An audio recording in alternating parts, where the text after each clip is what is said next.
خدا کے لیے مجھے جانے دیں سر، میرے ساتھ یہ ظلم مت کریں، میں آپ کے آگے ہاتھ جوڑتی ہوں، خدا کا واسطہ ہوش میں آئیں۔ میری گھٹی ہوئی چیخ نما فریاد اس وسیع اور عریض ساؤنڈ پروف آفس کی دیواروں سے ٹکرا کر دم توڑ رہی تھی۔ میرا پورا وجود تھر تھر کانپ رہا تھا اور میری آنکھوں میں خوف کا ایسا طوفان تھا جسے دیکھ کر پتھر بھی پگھل جائیں، مگر سامنے کھڑے شخص پر اس کا کوئی اثر نہیں ہو رہا تھا۔ وقار حیدر، جو اپنی شرافت اور اصولوں کے لیے پوری انڈسٹری میں مشہور تھا، اس وقت کسی اور ہی دنیا کا باسی لگ رہا تھا۔ اس کی وہ مہربان آنکھیں جو ہمیشہ جھکی رہتی تھیں اس وقت سرخ انگارہ ہو رہی تھیں، پیشانی پر پسینے کے قطرے چمک رہے تھے اور سانسوں کا تسلسل پوری طرح ٹوٹا ہوا تھا۔ اس نے اپنی ٹائی کی گرہ کو وحشیانہ انداز میں ڈھیلا کیا اور ایک قدم میری جانب بڑھایا تو میری رگوں میں خون جمنے لگا۔ وقار کی آواز میں ایک عجیب سی اجنبیت اور بھاری پن تھا، اور نشے کا زہر اس کی رگوں میں پوری طرح پھیل چکا تھا جس نے اس کے شعور اور ضمیر کو سلا دیا تھا۔ وہ میری بے بسی سے لطف اندوز ہو رہا تھا اور اس کے چہرے پر ایک ایسی مسکراہٹ تھی جو میں نے ان 2 سالوں میں کبھی نہیں دیکھی تھی۔ میں نے خوفزدہ ہو کر پیچھے کی طرف قدم بڑھائے تو میری پشت شیشے کی بڑی دیوار سے جا لگی۔ باہر شہر کی روشنیاں ٹمٹما رہی تھیں، مگر اندر میری عزت کا سورج غروب ہونے کو تھا۔ سر پلیز ہوش میں آئیں، یہ آپ کیا کر رہے ہیں؟ میں ہنا ہوں، آپ کی سیکرٹری۔ میری آواز رند گئی۔ میں نے اپنے دوپٹے کو مضبوطی سے سینے پر بھینچ رکھا تھا جیسے وہ کپڑے کا ٹکڑا مجھے اس طوفان سے بچا لے گا، مگر وقار حیدر اس وقت عقل و شعور سے عاری ہو چکا تھا اور اس کے حواس پر صرف اور صرف ایک جنون سوار تھا جو اسے جانور بنا چکا تھا۔ یہ سب کچھ اچانک نہیں ہوا تھا، بلکہ اس قیامت کی شروعات آدھا گھنٹہ پہلے تب ہوئی تھی جب میں، جو کہ وقار حیدر کی پرسنل سیکرٹری تھی، ایک انتہائی ضروری فائل پر دستخط کروانے کے لیے اس کے کیبن میں داخل ہوئی تھی۔ میں 23 سالہ ہنا ایک سفید پوش گھرانے کی باوقار اور پردہ دار لڑکی تھی۔ میرے والد کا انتقال ہو چکا تھا، میری بوڑھی ماں ہی میری دنیا تھی، اور میں اپنی محنت اور قابلیت کے بل بوتے اس ملٹی نیشنل کمپنی میں جاب کر رہی تھی، جبکہ وقار حیدر، جو کہ اس کمپنی کا 29 سالہ خوبرو نوجوان CEO تھا، اپنی سنجیدگی اور ماتحتوں کے ساتھ نرم رویے کی وجہ سے سب کا پسندیدہ باس مانا جاتا تھا۔ مگر آج حالات معمول کے مطابق نہیں تھے۔ آفس کا وقت ختم ہو چکا تھا اور عمارت تقریباً خالی ہو چکی تھی۔ مجھے گھر جانے کی جلدی تھی، مگر امپورٹڈ کنسائنمنٹ کی فائل پر وقار حیدر کے دستخط آج ہی درکار تھے، اس لیے میں جھجکتے ہوئے وقار کے کیبن کی طرف بڑھی تھی۔ دروازے پر دستک دے کر جب میں نے ہینڈل گھمایا تو اندر کا منظر دیکھ کر میں ٹھٹک گئی۔ کمرے میں ایئر کنڈیشنر کی خنکی کے باوجود عجیب سی ہبس اور گھٹن تھی۔ وقار اپنی کرسی پر سر پیچھے گرائے نیم دراز تھا، اس کا کوٹ ایک طرف زمین پہ پڑا تھا اور وہ بار بار اپنی قمیض کا کالر کھینچ رہا تھا جیسے اس کا دم گھٹ رہا ہو۔ میں نے تھوڑا آگے بڑھ کر اسے پکارا، سر میں آ جاؤں؟ وقار نے چونک کر آنکھیں کھولی تو ان آنکھوں میں شناسا چمک نہیں تھی، بلکہ ایک دھندلی سی وحشت تھی جس نے میرے قدم وہیں روک دیے۔ وقار کی نگاہیں جب مجھ پر پڑی تو اس کے لبوں پر ایک عجیب سی مسکراہٹ ابھری جو مجھے فوراً بے چین کر گئی، کیونکہ ان 2 سالوں میں وقار نے کبھی مجھے اس نظر سے نہیں دیکھا تھا۔ وہ لڑکھڑاتے ہوئے اٹھا تو مجھے خطرے کی گھنٹی بجتی ہوئی محسوس ہوئی اور میں نے الٹے قدموں واپس جانے کا ارادہ کیا، مگر وقار کی پھرتی نے مجھے حیران کر دیا۔ وقار نے تیزی سے آگے بڑھ کر دروازے کو لاک کر دیا اور میرا راستہ روک کر کھڑا ہو گیا۔ میرا دل زور زور سے دھڑکنے لگا اور میرے ماتھے پر پسینے کے قطرے نمودار ہو گئے۔ سر یہ کیا بدتمیزی ہے، دروازہ کھولیں، مجھے گھر جانا ہے۔ میں نے اپنی آواز میں سختی پیدا کرنے کی کوشش کی، مگر وقار نے ایک قدم مزید میری طرف بڑھایا تو مجھے اس کے وجود سے کافی اور کسی نامعلوم دعا کی بو کا بھبکا محسوس ہوا۔ وقار کی حالت دیکھ کر صاف لگ رہا تھا کہ وہ اپنے ہوش میں نہیں ہے اور کسی شدید نشے کے زیر اثر ہے۔ تم کیوں ڈر رہی ہو ہنا؟ ابھی تو تم آئی ہو اور ابھی تو ہمیں بہت ساری باتیں کرنی ہیں۔ وقار نے ہاتھ بڑھا کے میرے کندھے کو چھونا چاہا تو میں نے بجلی کی تیزی سے خود کو پیچھے ہٹایا۔ خبردار سر، مجھے ہاتھ مت لگائیے، ورنہ مجھ سے برا کوئی نہیں ہوگا، میں شور مچا دوں گی، ہٹیں راستے سے، میں چیخی، مگر میری آواز میں دھمکی سے زیادہ بے بسی تھی، کیونکہ میں جانتی تھی کہ اس وقت پورا فلور خالی ہے اور سیکیورٹی گارڈ بہت نیچے مین گیٹ پر ہے۔ وقار پر میری کسی بات کا اثر نہیں ہوا، وہ ایک سحر زدہ کیفیت میں آہستہ آہستہ میری طرف بڑھ رہا تھا۔ اس کی آنکھوں میں جو تاثر تھا وہ ہوس کا نہیں، بلکہ ایک ایسی بھوک کا تھا جو انسان کو درندہ بنا دیتی ہے۔ میں پیچھے ہٹتے ہٹتے دیوار سے جا لگی تھی اور اب میرے پاس بھاگنے کا کوئی راستہ نہیں بچا تھا۔ وقار کا بھاری بھرکم وجود میرے سامنے ایک دیوار بن کر کھڑا تھا اور مجھے اپنی عزت خطرے میں پڑتی نظر آ رہی تھی۔ میں نے آخری کوشش کے طور پر وقار کو دھکا دینے کی کوشش کی، مگر نشے نے وقار کے اعصاب کو سن کر کے اس کی طاقت کو کئی گنا بڑھا دیا تھا۔ اس نے میری کلائی کو آہنی گرفت میں جکڑ لیا اور مجھے اپنی طرف کھینچا۔ میرا سر وقار کے سینے سے ٹکرایا اور میں نے دیوانہ وار اپنے ہاتھوں سے وقار کو پیچھے دھکیلنے کی کوشش کی، اس کے سینے پر مکے برسائے، لیکن وقار نے میری مزاحمت کو محسوس کرتے ہوئے مجھے ایک جھٹکے سے قابو کیا اور میری سسکیوں اور فریادوں کو نظر انداز کرتے ہوئے مجھے آفس کے کونے میں بنے پرائیویٹ ریسٹ روم کی طرف گھسیٹنا شروع کر دیا۔ نہیں سر نہیں، خدا کے لیے ایسا مت کریں۔ میری آواز حلق میں پھنس گئی۔ میں جانتی تھی کہ اس دروازے کے اس پار میری موت ہے، میری روح اور پاکیزگی کی موت۔ وقار نے دروازہ لات مار کر کھولا اور مجھے بیڈ پر پٹک دیا۔ بیڈ کی نرمی مجھے کانٹوں کی سیج لگی۔ میں فوراً اٹھنے لگی مگر وقار مجھ پر حاوی ہو چکا تھا۔ میں نے اپنے ناخن وقار کے بازوؤں میں گاڑ دیے، میں نے وقار کے بال نوچے۔ میں زندگی اور موت کی جنگ لڑ رہی تھی، مگر وقار حیدر کا ضمیر سو چکا تھا۔ اس کے دماغ پر چھائے کیمیکل کے بادلوں نے اسے اندھا بہرا اور گونگا کر دیا تھا۔ اس نے میرے دونوں ہاتھ پکڑ کر سر کے اوپر دبا دیے اور میری مزاحمت کو ختم کر دیا۔ کمرے میں میری چیخیں اور رونے کی آوازیں گونجتی رہیں، مگر سننے والا کوئی نہ تھا۔ اور پھر وہی ہوا جس کا ڈر مجھے کھائے جا رہا تھا۔ میری کلائیوں میں موجود کانچ کی چوڑیاں ٹوٹ کر بستر پر بکھر گئیں اور کانچ کے ٹکڑے میری کلائیوں میں چبھ گئے، مگر اس درد سے بڑا درد وہ تھا جو میری روح کو چیر رہا تھا۔ اس رات وقار حیدر کی حیوانیت جیت گئی تھی اور انسانیت ہار گئی۔ میں نے اپنی آنکھیں بھینچ کر بند کر لیں اور آنسوؤں کا ایک سیلاب میرے کانوں کی لو سے ہوتا تکیے میں جذب ہونے لگا۔ اس بند کمرے میں صرف ایک لڑکی کی عزت نہیں لٹی تھی، بلکہ ایک مرد کا مان، وقار اور اس کی شرافت بھی دم توڑ گئی تھی۔ وقت جیسے تھم سا گیا تھا۔ کتنی دیر گزر گئی، مجھے خبر نہ تھی۔ جب مجھے ہوش آیا تو کمرے میں گھپ اندھیرا نہیں تھا۔ وقت جیسے تھم سا گیا تھا، کتنی دیر گزر گئی، مجھے خبر نہ تھی۔ جب مجھے ہوش آیا تو کمرے میں گھپ اندھیرا نہیں تھا، مگر میری آنکھوں کے سامنے اندھیرا چھایا ہوا تھا۔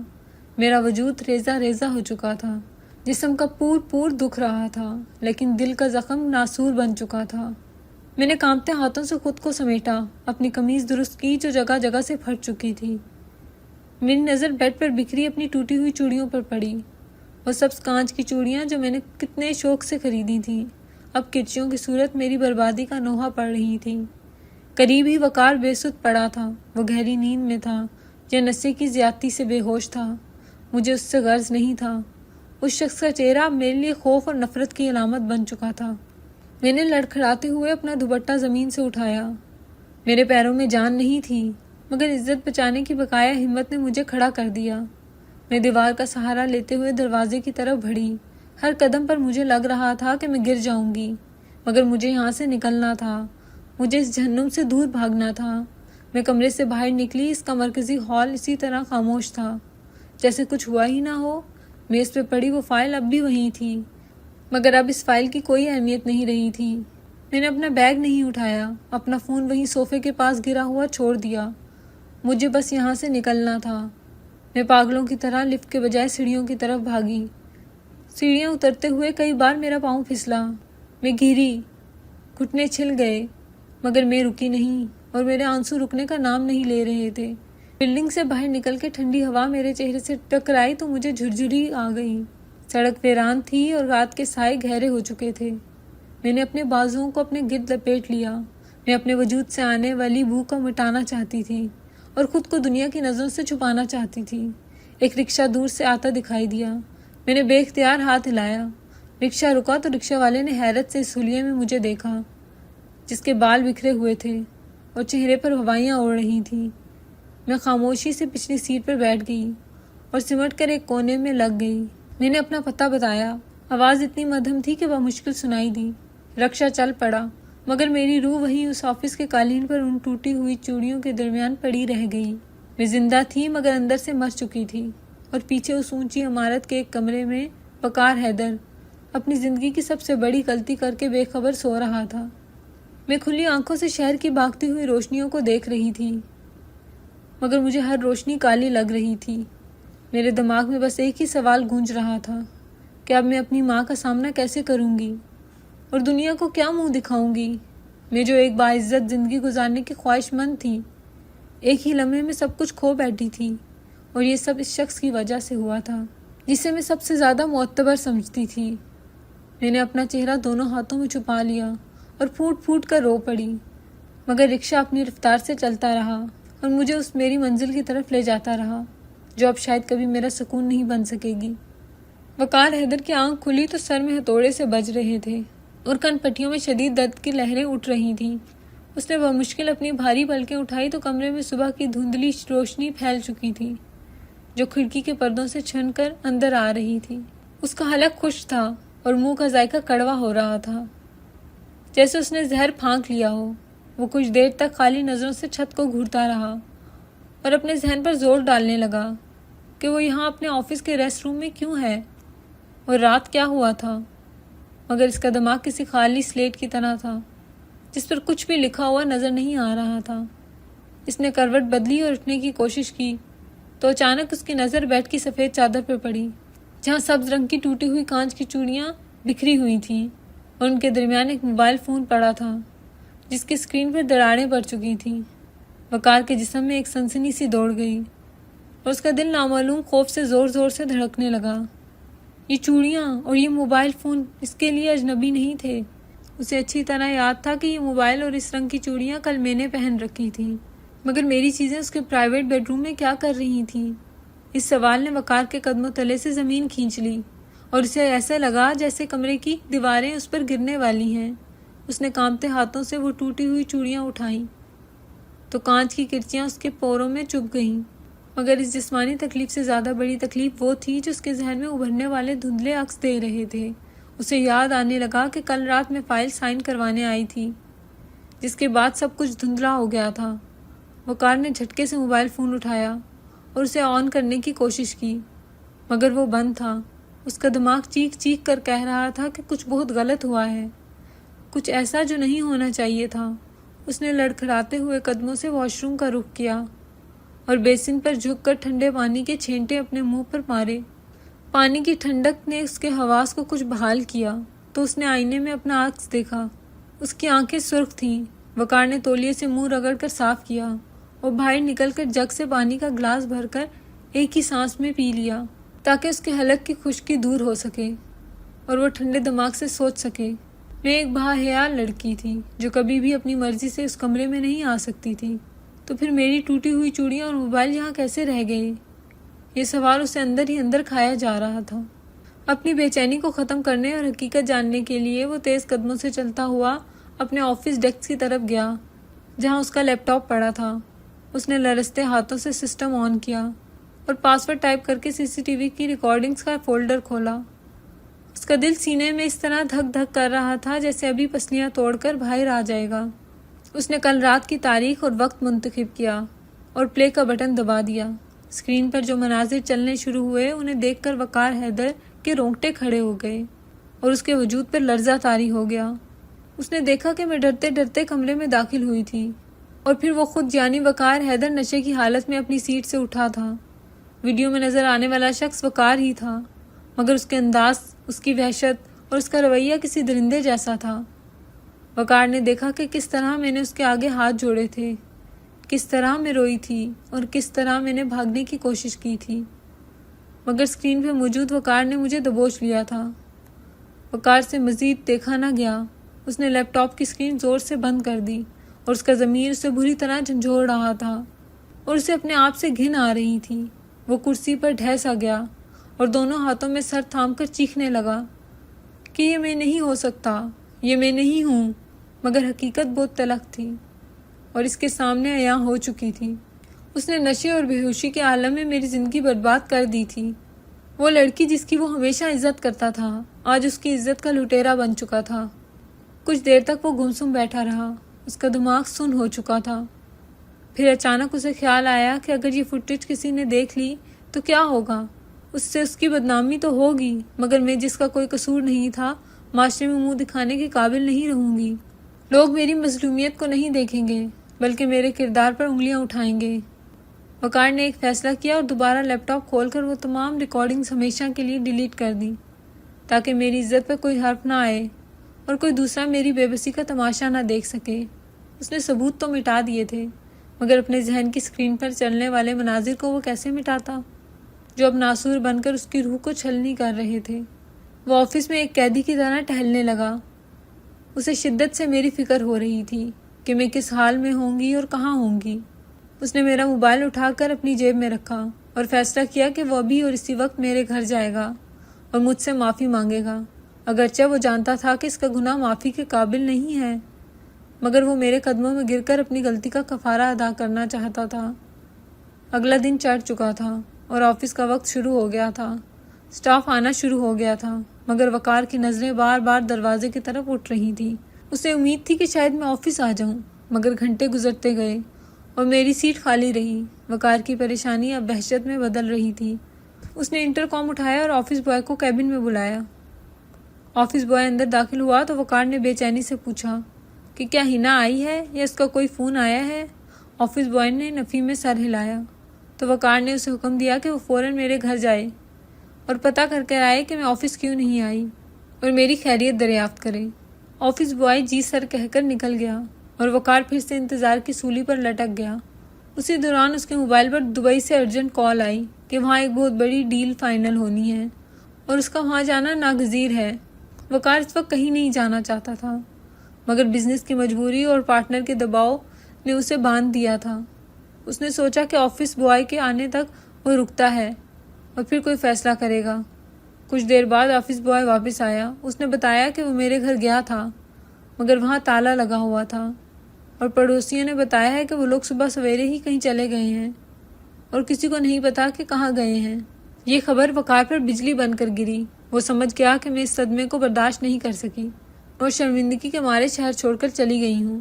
وقار کا دل چاہا کہ وہ سب کچھ چھوڑ چھاڑ کر مجھے ڈھونڈنے نکل جائے، مگر اسے یہ بھی نہیں پتا تھا کہ میں کہاں گئی ہوں اور دبئی کی فلائٹ کا وقت ہو رہا تھا۔ اس نے بھاری دل کے ساتھ اپنا بیگ اٹھایا اور ایئرپورٹ کے لیے روانہ ہو گیا، مگر اس کا دل اور دماغ یہیں اٹکا ہوا تھا۔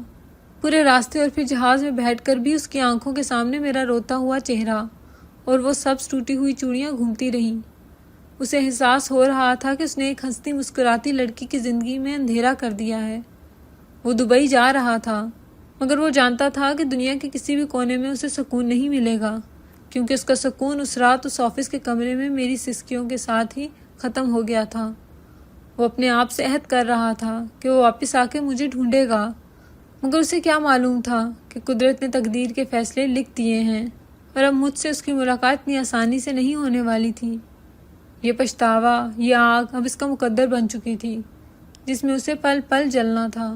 آفس بوائے نے اگلے دن پھر چکر لگایا، مگر میرے گھر کے دروازے پر لٹکا ہوا تالا اسی طرح منہ چڑھا رہا تھا، جیسے کہہ رہا ہو کہ اب یہاں کوئی نہیں آئے گا اور مکینوں نے ہمیشہ کے لیے منہ موڑ لیا ہے۔ وقار دبئی میں تھا اور یہاں اس کی غیر موجودگی میں دن ہفتوں میں اور ہفتے مہینوں میں بدل گئے، مگر میرا کچھ پتہ نہ چلا۔ وہ ایک مہینہ مجھ پر صدیوں کی طرح گزرا تھا، جس میں نے اپنی ذات کی کرچیاں سمیٹنے کی بہت کوشش کی، مگر میں ناکام رہی تھی۔ میرے اندر پلنے والی جان نے مجھے مجبور کر دیا کہ میں اپنی خاموشی توڑوں، کیونکہ اب یہ معاملہ صرف میری ذات تک محدود نہیں رہا تھا، بلکہ ایک تیسرے وجود کا سوال بھی آ گیا تھا، جو اس گناہ کی نشانی تھا جس میں اس کا کوئی قصور نہیں تھا۔ ایک ماہ بعد جب میں دوبارہ آفس کی عمارت کے سامنے پہنچی تو میرے قدم منو وزنی ہو رہے تھے۔ میں نے سیاہ چادر میں خود کو اچھی طرح لپیٹ رکھا تھا اور چہرے پر نقاب تھا تاکہ کوئی مجھے پہچان نہ سکے، مگر میری چال میں وہ پہلے والا اعتماد نہیں تھا، بلکہ ایک شکست خوردہ عورت کی جھلک تھی۔ میں استقبالیہ پر جانے کے بجائے سیدھا لفٹ کی طرف بڑھ گئی، کیونکہ میں صرف وقار سے ملنا چاہتی تھی اور اسے بتا کر فیصلہ کرنا چاہتی تھی، مگر قسمت کو کچھ اور ہی منظور تھا۔ وقار آفس میں موجود نہیں تھا، البتہ اس کے ستیلے باپ دلاور شاہ کی نظر کیمروں کی اسکرین پر پڑ گئی، جس نے ایک مشکوک خاتون کو آفس میں داخل ہوتے دیکھا تھا۔ دلاور شاہ جو وقار کی غیر موجودگی میں کمپنی کے معاملات دیکھ رہا تھا اور موقع کی طاق میں رہتا تھا کہ کس طرح وقار کو نیچا دکھا سکے، اس نے فوراً چپڑاسی کو بھیج کر مجھے اپنے کیبن میں بلوا لیا۔ میں ڈرتے ڈرتے دلاور شاہ کے کمرے میں داخل ہوئی تو میرا دل سوکھے پتے کی طرح کانپ رہا تھا۔ دلاور شاہ اپنی گھومنے والی کرسی پر بیٹھا سگار پی رہا تھا۔ اس نے مجھے اوپر سے نیچے تک دیکھا اور پھر بڑے ہمدردانہ لہجے میں پوچھا کہ میں کون ہوں اور کس سے ملنا چاہتی ہوں۔ میں نے کانپتے ہوئے ہاتھوں سے اپنا نقاب اتارا تو دلاور شاہ کی آنکھوں میں چمک آ گئی، کیونکہ وہ مجھے پہچانتا تھا اور جانتا تھا کہ وقار اس سیکٹری کو کتنی اہمیت دیتا ہے۔ میری آنکھوں کے گرد گہرے سیاہ حلقے تھے اور رنگت زرد پڑ چکی تھی۔ دلاور شاہ نے اپنی عیاری چھپاتے ہوئے انتہائی نرمی سے کہا کہ بیٹی تم تو وقار کی سیکٹری ہو نا؟ اتنے دنوں سے کہاں غائب تھی اور اس حلیے میں کیوں ہو؟ میرے صبر کا بندھن ٹوٹ گیا اور میں وہیں فرش پر بیٹھ کر پھوٹ پھوٹ کر رو پڑی۔ میرے آنسوؤں میں اس 1 مہینے کی اذیت اور درد شامل تھا۔ دلاور شاہ نے اپنی سیٹ چھوڑ دی اور میرے قریب آ کے کھڑا ہو گیا اور جھوٹی تسلی دیتے ہوئے بولا کہ گھبراؤ نہیں، مجھے بتاؤ کیا ہوا ہے، میں تمہارے باپ کی جگہ ہوں۔ وقار تو ملک سے باہر ہے، لیکن تم مجھے اپنا مسئلہ بتا سکتی ہو۔ میں وعدہ کرتا ہوں کہ تمہارے ساتھ انصاف ہوگا۔ میں جس وقت سہارے کی تلاش میں تھی اس مکار شخص کے جال میں پھنس گئی اور میں نے سسکتے ہوئے وہ سب کچھ کہہ دیا جو میں وقار کے منہ پر مارنا چاہتی تھی۔ میں وقار صاحب کے بچے کی ماں بننے والی ہوں۔ میری آواز بمشکل میرے گلے سے نکلی، مگر ان الفاظ نے کمرے میں سناٹا طاری کر دیا۔ دلاور شاہ کے چہرے پر ایک شیطانی سے مسکراہٹ آئی جسے اس نے فوراً سنجیدگی کے لبادے میں چھپا لیا۔ اس کے ہاتھ تو جیسے خزانہ لگ گیا تھا۔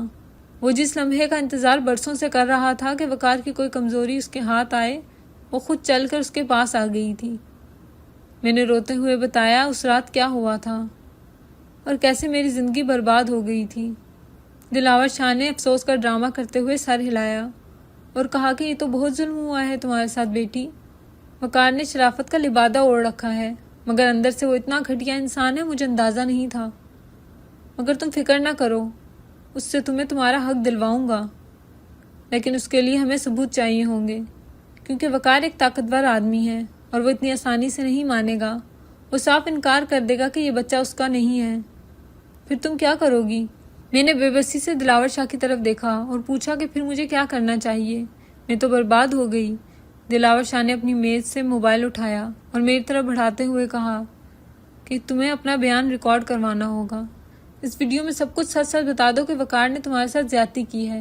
یہ ویڈیو ہمارے پاس ثبوت کے طور پر ہوگی، اور جب وقار واپس آئے گا تو میں اسے یہ دکھا کر مجبور کروں گا کہ وہ تم سے نکاح کرے اور اس بچے کو اپنا نام دے۔ مجھے جیسے کسی نے زوردار تھپڑ مارا ہو۔ میں اپنی عزت کی بھیک مانگنے آئی تھی، اپنی رسوائی کا تماشا لگانے نہیں آئی تھی۔ میں نے خوفزدہ نظروں سے موبائل کو دیکھا اور پھر نفی میں سر ہلایا۔ نہیں سر، میں ویڈیو نہیں بنواؤں گی۔ میں اپنی عزت کا جنازہ نہیں نکال سکتی۔ اگر وقار صاحب نہیں مانتے تو میں خدا کی عدالت میں فیصلہ چھوڑ دوں گی، مگر میں میڈیا یا لوگوں کے لیے کوئی تماشا نہیں بن سکتی۔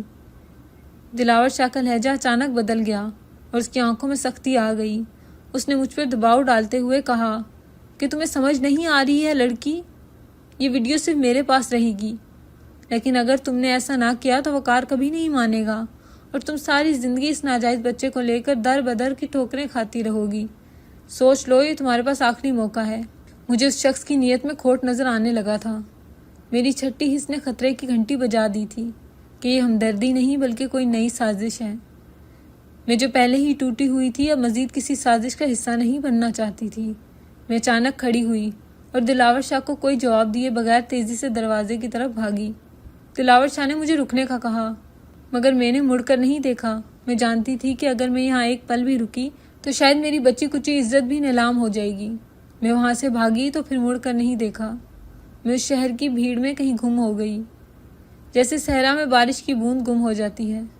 دلاور شاہ ہاتھ ملتا رہ گیا، مگر اسے یقین تھا کہ میں بھاگ کر جاؤں گی کہاں؟ کبھی نہ کبھی تو سامنے آؤں گی، مگر دن ہفتوں میں، مہینے سالوں میں بدل گئے اور میرا کوئی سراغ نہ ملا۔ ادھر وقار جب دبئی سے واپس آیا تو اسے آفس بوائے سے پتہ چلا کہ میں آئی تھی اور دلاور شاہ کے کمرے میں گئی تھی۔ وقار نے اپنے ستیلے باپ سے پوچھا تھا تو اس نے صاف جھوٹ بول دیا کہ میں استعفیٰ دینے آئی تھی اور چلی گئی۔ وقار کے پاس مجھے ڈھونڈنے کا کوئی راستہ نہیں بچا تھا۔ اس نے پرائیویٹ سراغ رساں بھی لگائے، مگر میں نے اپنا نام اور شناخت جیسے مٹا دیا۔ 2 سال کا طویل عرصہ گزر گیا۔ ان 2 سالوں میں وقار حیدر ایک زندہ لاش بن چکا تھا۔ وہ بزنس کی دنیا میں تو بلندیوں پر تھا، مگر اس کی ذاتی زندگی ویران ہو چکی تھی۔ اس کی آنکھوں میں اب وہ چمک باقی نہیں رہی تھی اور چہرے پر ہر وقت ایک اداسی کا سایہ رہتا تھا۔ اسے اپنی کامیابی، دولت اور شہرت سے بے معنی لگتی تھی، کیونکہ اس کا ضمیر اسے ہر پل ملامت کرتا رہتا تھا۔ 2 سال بعد ایک اہم بزنس میٹنگ اور ڈیل کے سلسلے میں وقار کو کراچی جانا پڑا، اور گرمی اپنے جوبن پر تھی۔ وقار اپنی گاڑی کی پچھلی سیٹ پر بیٹھا تھا، لیپ ٹاپ پر کچھ فائلز دیکھ رہا تھا کہ اچانک سگنل پر گاڑی رک گئی۔ اس نے بے خیالی میں سر اٹھا کر باہر دیکھا۔ سڑک کے کنارے فٹ پاتھ پر لوگوں کا ہجوم تھا اور ٹھیلے والے آوازیں لگا رہے تھے۔ اچانک اس کی نظر مجھ پہ پڑی، جو ایک چھوٹی سی دکان کے سامنے کھڑی کچھ خرید رہی تھی۔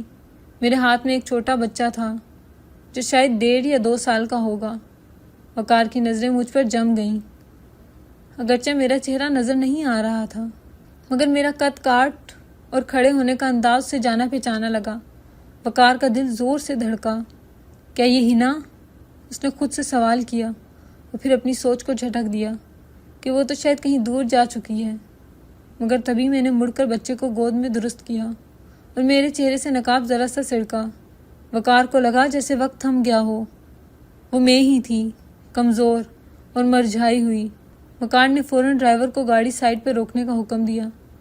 گاڑی ابھی پوری طرح رکی بھی نہیں تھی کہ وقار دروازہ کھول کر نیچے اتر آیا۔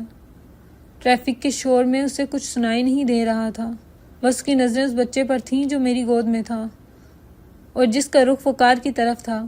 بچے کے چہرے پر پڑنے والی دھوپ نے اس کے نقوش واضح کر دیے تھے، اور ان نقوش کو دیکھ کر وقار کے قدموں تلے زمین نکل گئی، کیونکہ وہ بچہ ہو بہو وقار حیدر کا عکس تھا۔ وہی آنکھیں، وہی پیشانی، وہی رنگت۔ وقار کو یقین نہیں آ رہا تھا کہ قدرت سے اس موڑ پر لے آئے گی۔ وہ بے اختیار میری طرف بھاگا۔ میری نظر جیسے ہی اس پہ پڑی تو میرے چہرے کا رنگ پھک ہو گیا۔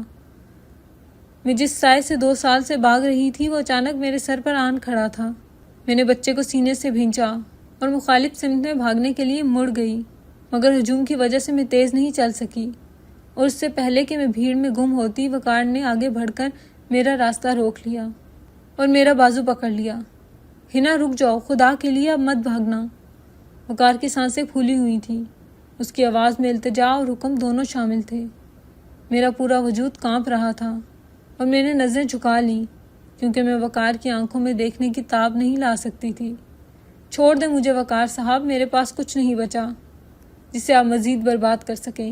میری آواز رندھی ہوئی تھی، مگر وقار کی نظریں میرے چہرے سے ہٹ کر اس معصوم وجود پر جمی ہوئی تھیں جو میری گود میں بیٹھا حیرت سے اس اجنبی شخص کو دیکھ رہا تھا۔ وقار نے سوال کیا کہ یہ بچہ کون ہے، اور مجھے سچ سچ بتاؤ کہ یہ میرا خون ہے نا؟ وقار نے سوال کیا تو میری آنکھوں سے آنسوؤں کا بند ٹوٹ گیا اور میں خاموش رہی، مگر میری خاموشی نے وہ ساری گواہی دے دی جو وقار سننا چاہتا تھا۔ بازار میں لوگوں نے مڑ مڑ کر دیکھنا شروع کر دیا، کیونکہ وقار حیدر کا مہنگا سوٹ اور سڑک پر کھڑی ایک برقع پوش خاتون سب کی توجہ کا مرکز بن رہے تھے۔ وقار نے حالات کی نزاکت کو سمجھا اور میری کلائی چھوڑتے ہوئے دھیمے مگر مضبوط لہجے میں کہا کہ دیکھو ہنا، یہاں تماشا مت بناؤ، لوگ دیکھ رہے ہیں، گاڑی میں بیٹھو، ہمیں بات کرنی ہے۔ میں نے انکار میں سر ہلایا اور پیچھے ہٹنے لگی تو وقار نے ایک قدم آگے بڑھایا اور کہا کہ اگر تم نہیں بیٹھی تو میں یہیں سب کے سامنے چیخ چیخ کر کہوں گا کہ یہ میرا بیٹا ہے، اور میں تم سے ابھی اور اس وقت اس بچے کو چھین لوں گا۔ وقار کی دھمکی نے مجھے لرزا دیا۔ میں جانتی تھی کہ وقار ایک طاقتور آدمی ہے اور وہ جو کہہ رہا ہے وہ کر گزرے گا۔ میں نے مجبوری کے عالم میں ارد گرد دیکھا، پھر خاموشی سے سر جھکا کر وقار کے ساتھ گاڑی کی طرف بڑھی۔ وقار نے پچھلا دروازہ کھولا اور مجھے بیٹھنے کا اشارہ کیا اور خود دوسری طرف سے آ کر میرے ساتھ بیٹھ گیا۔ اس نے ڈرائیور کو شیشہ اوپر کرنے اور گاڑی کسی پرسکون جگہ لے جانے کا حکم دیا۔ گاڑی کے چلتے ہی اندر ایک بھاری خاموشی چھا گئی جو صرف گاڑی کے انجن کی آواز سے ٹوٹ رہی تھی۔ وقار کی نظریں مسلسل بچے پر تھیں جو میری گود میں مچل رہا تھا اور وقار کی طرف ہاتھ بڑھا رہا تھا جیسے خون خون کو پہچان رہا ہو۔ وقار نے ڈرتے ڈرتے اپنے ہاتھ آگے بڑھائے تو بچہ کسی اجنبیت کا مظاہرہ کیے بغیر اچھل کر وقار کی گود میں آ گیا۔ اس ننھے سے وجود کو سینے سے لگاتے ہی وقار کو ایسا سکون ملا جو اس نے پچھلے 2 سالوں میں ایک لمحے کے لیے بھی محسوس نہیں کیا تھا۔ اس کی آنکھوں کے گوشے بھیگ گئے اور اس نے بچے کے ماتھے کو چوم لیا۔ یہ میرا بیٹا ہے نا ہنا؟ وقار نے بھرائی ہوئی آواز میں پوچھا تو میں نے چہرہ دوسری طرف موڑ لیا اور سسکتے ہوئے کہا کہ ہاں، یہ آپ کی نشانی ہے۔ وہ نشانی جسے مٹانے کا مجھے کوئی حق نہیں تھا، اس لیے میں اسے سینے سے لگائے پھر رہی ہوں۔ وقار نے میری طرف دیکھا اور پوچھا کہ تم غائب کیوں ہو گئی تھی؟ تم نے مجھے بتایا کیوں نہیں؟ میں نے تمہیں ڈھونڈنے کی کتنی کوشش کی، تم سوچ بھی نہیں سکتی۔ میں نے آنسو پونچھتے ہوئے اپنی داستان سنانا شروع کی۔ وقار صاحب، آپ پوچھتے ہیں کہ میں کیوں چلی گئی اور میں نے رابطہ کیوں نہیں کیا؟ تو سنیے، جس لڑکی کی عزت اور مان ایک ہی رات میں خاک مل جائے، اس کے پاس دنیا کا سامنا کرنے کی ہمت نہیں رہتی۔ میں جب اس قیامت خیز رات کے بعد گھر پہنچی تو میری حالت دیکھ کر میری ماں کے پیروں تلے زمین نکل گئی۔ وہ ماں جس نے مجھے پھولوں کی طرح پالا تھا اور اپنی سفید پوشی کا بھرم رکھا تھا، جب اسے حقیقت کا پتہ چلا تو وہ جیتے جی ہی مر گئی تھی۔ مگر اس عظیم عورت نے مجھے دھتکارا نہیں، بلکہ میرے گناہ کا بوجھ اپنے کمزور کندھوں پر اٹھا لیا۔ ہم بدنامی کے ڈر سے راتوں رات اپنے گھر بار چھوڑ کر ایک دور دراز گاؤں میں چلے گئے تھے، جہاں ہمیں کوئی نہیں جانتا تھا۔ وہاں زندگی آسان نہیں تھی وقار صاحب۔ ہم نے فاقے کاٹے، لوگوں کے گھروں میں جھاڑو پوچھا کیا اور سلائی کڑھائی کر کے بمشکل زندہ رہے۔ میری ماں جو کبھی عزت دار خاتون تھی، وہ میری خاطر لوگوں کی سخت باتیں سنتی رہیں اور اسی غم اور دکھ نے انہیں اندر سے کھوکھلا کر دیا۔ وہ بیمار پڑ گئیں اور علاج نہ ہونے کی وجہ سے 6 ماہ پہلے مجھے اور اس بچے کو اس ظالم دنیا میں تنہا چھوڑ کر اپنے خالق حقیقی سے جا ملی۔ ان کے جانے کے بعد گاؤں میں میرے لیے رہنا ناممکن ہو گیا تھا، کیونکہ وہاں بھی بھیڑیے موجود تھے۔ اس لیے میں اپنے بچے کو بچانے کے لیے واپس اس شہر کے مضافات میں آ گئی اور یہاں ایک چھوٹی سی گارمنٹس فیکٹری میں کام کر کے اور لوگوں کے کپڑے سی کر اس بچے کا پیٹ پال رہی ہوں۔ یہ 2 سال میں نے اور میری ماں نے جس کرب میں گزارے، وہ میں لفظوں میں بیان نہیں کر سکتی۔ لیکن سچ تو یہ ہے وقار صاحب کہ شہر چھوڑنے سے پہلے میں آپ کے پاس آئی تھی، میں اپنا فیصلہ سنانے آئی تھی، مگر آپ دبئی گئے ہوئے تھے اور آپ کے ستیلے باپ دلاور شاہ نے مجھے اپنے کیبن میں بلایا تھا۔ وقار چونک گیا اور اس نے حیرت سے پوچھا کہ پھر کیا ہوا؟ میں نے وہ ساری حقیقت بیان کر دی کہ کس طرح دلاور شاہ نے مجھے ویڈیو بیان ریکارڈ کروانے کا کہا تھا اور کس طرح مجھے بلیک میل کیا تھا کہ اگر میں ویڈیو نہیں دوں گی تو وقار کبھی اس بچے کو قبول نہیں کرے گا۔ یہ سب سن کر وقار کا خون کھول اٹھا اور اس کی مٹھیاں بھیج گئی۔ وقار کے دماغ میں ساری کڑیاں ملنے لگی۔ اس رات کافی کا کڑوا ذائقہ، اس کی غیر معمولی حالت، آفس کا خالی ہونا اور پھر دلاور شاہ کا کمپنی کے معاملات میں اتنی دلچسپی لینا، سب کچھ واضح ہو گیا۔